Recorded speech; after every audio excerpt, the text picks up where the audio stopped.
নমস্কার বন্ধুরা, তোমাদের সবাইকে স্বাগত জানাচ্ছি।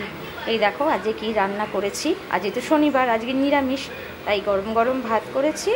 আর এটা কুমড়ো সেদ্ধ করেছি। এই কাঁচা কুমড়ো খাওয়া মানে কিছু না মাখিয়ে, তেল নুন না মাখিয়ে এই কুমড়োটা মানে যাদের চোখে পাওয়ার আছে তাদের জন্য খুব উপকার। ওই জন্য আমি মাঝে মাঝে আমার ছেলেকে এই শুধু কুমড়ো সেদ্ধ করে দিই।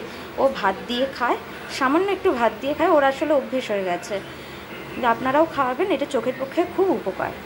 আর করেছি দেখো আলু, বেগুন আর কুমড়ো, এটা একসাথে লঙ্কা কুচি আর তেল নুন দিয়ে মেখেছি। আর রান্না করেছি দেখো একেবারে ভাগ করেই নিয়েছি, কারণ আমি এক্ষুনি বেরোবো, তাড়াহুড়ো করছি।